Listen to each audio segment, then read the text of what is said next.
Well, Gary, that wasn't as beautiful of a win as we thought we were going to get. Both of us thought that the Huskers would score 40 plus, maybe even get into the 50s. But the offense was a little bit stuck in the mud in the first half, finally got it together. But the most important thing to me, it really feels like Heinrich Haarberg has taken this job away from Jeff Sims. Gary, do you think that Heinrich Haarberg is going to get the start next week? And if he does, is it going to be because of injury or because he really took the job away? I hope he will. He should. We talked about it a little bit at the end of the live stream. I don't think it's a good look for the coaching staff, for recruits that are watching, the rest of the team, obviously fans, but that shouldn't be a huge factor on coaching decisions. When you have a guy that, whether it's injury or whatever reason, but when you replace a guy who's turnover prone with a guy who gives you 2 solid games of protecting the ball, keeping the offense going, looking good. I don't know that there's anybody, unless somebody really is a huge Jeff Sims fan, that's watching Haarberg do what he's doing and going, man, it would be this much better if Sims was out there. So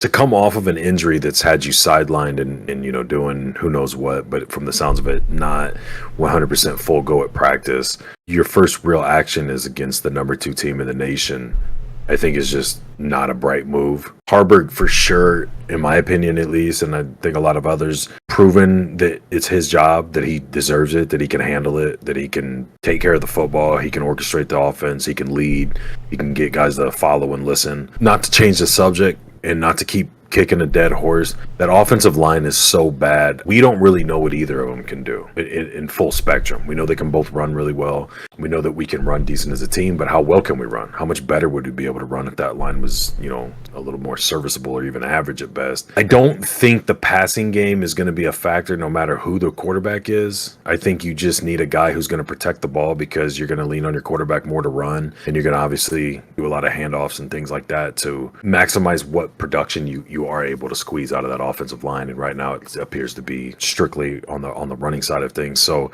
I just don't see a rhyme or reason. I don't see that Haarberg has done anything to jeopardize his being the starter, or to have lost his job, so to speak. And Sims definitely wasn't doing anything before the injury to show that he needs to keep it. If anything, he was showing the exact opposite. So I think you've got to stick with Haarberg. And then if things change during that game, whether it's injury or him underperforming, or all of a sudden he can't handle the pressure in the big game situation, starts turning the ball over, then you can look at other options. But it's kind of, in my opinion right now, it's a not broke, so don't fix it type of situation. Obviously, you want Haarberg. Most people want Haarberg to stay as the guy.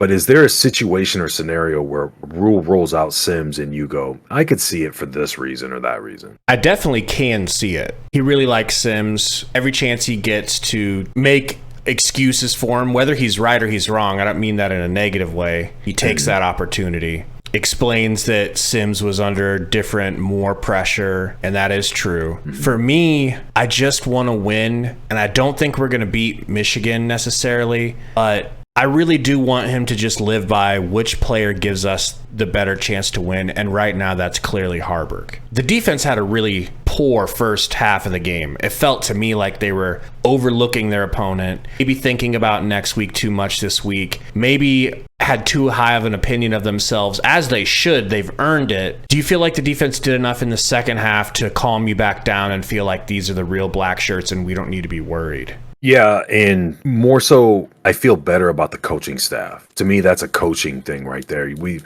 got 3-game sample size to see that the defense is legit. It wasn't like they had one really good game against any one of those 3. They had 3 very good defensive games, one of the top ranked defenses in the nation in multiple categories, especially against the run. But I agree with what you're saying. They came out flat. They came out, regardless of what the reason was, looking ahead, overlooking these guys too full of themselves, whatever it was. That's where a good coaching staff kind of gets guys to regroup, refocus, and whether that's through adjustments, roster changes, or technique, whatever it may be, and whatever it was, something happened at the half to where when they came back out, they looked like the defense we've seen the first 3 games of the season and not the defense we saw that first half. That being said, that's how much they've spiked up our expectations, right? That's how much they've raised the bar on defense, because last year against almost any team, if we had only given up 7 points in the first half, and I'm sure there was low scoring first halves. I know there was. I know like Minnesota and things like that, but the day and night difference has already raised the expectation to the point where we're like, man, some missed tackles, some guys out of position, not getting a lot of quick 3 and outs, not getting sacks, not getting to the quarterback.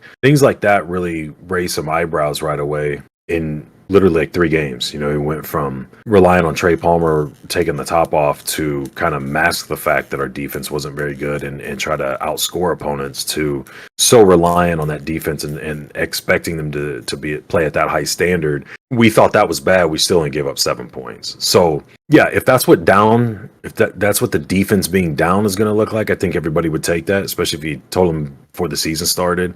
But I think they'll be fine. I think that's a kind of a good learning experience for them of like, yeah, you're capable of being an elite defense, but you still have to go out and do it. You know what I mean? Showing up isn't going to get shit done for you. So luckily it was against a team like this and not next week at Michigan. Not that I'm not saying we'll beat them or we should or anything like that with because of the defense alone, but I'm saying like that's the type of game where you want to learn and iron out wrinkles like that. And I think that it showed a lot from them, but it showed more to me from the coaching standpoint. Other than Haarberg and the defense, I feel like Fedoni deserves a shout out. He made a great grab and he's been looking good this season. Been a little bit rough at times, but he's really started to live up to the expectations that we've had of him. And then Anthony Grant, I'll say it again, he is the identity of this team, whether Rule knows it or not. He needs to be fed 20 to 25 times, maybe 30 times a game while our offense is in this putrid state due to the offensive line. And then everything else can be built out around him.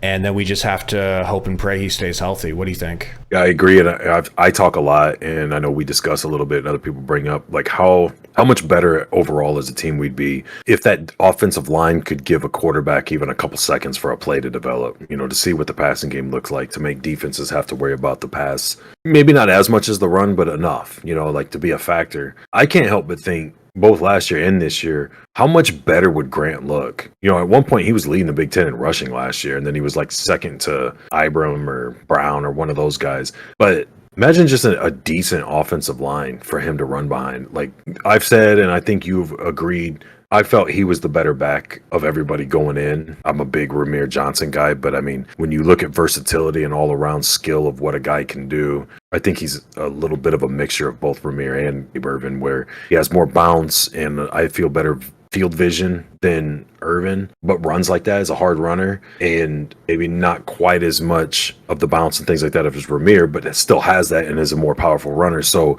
yeah, I agree with you. He's your offense essentially, that and the quarterback run obviously, but it's just, I just wish they could figure something with that offensive line to be a little bit more of a well-rounded offense and not just so run, you know, have to be so dependent on the run. But you know, it's too late. It is what it is at this point. Well, thanks again to everybody who came out to the live stream. It was our biggest one yet. It's been growing every week. We've got a link to our Discord if you'd like to join in the description below. We'll have a preview video out for Michigan soon. Stay tuned for that. And we can't wait to see you during next week's live stream. Until then, go Big Red.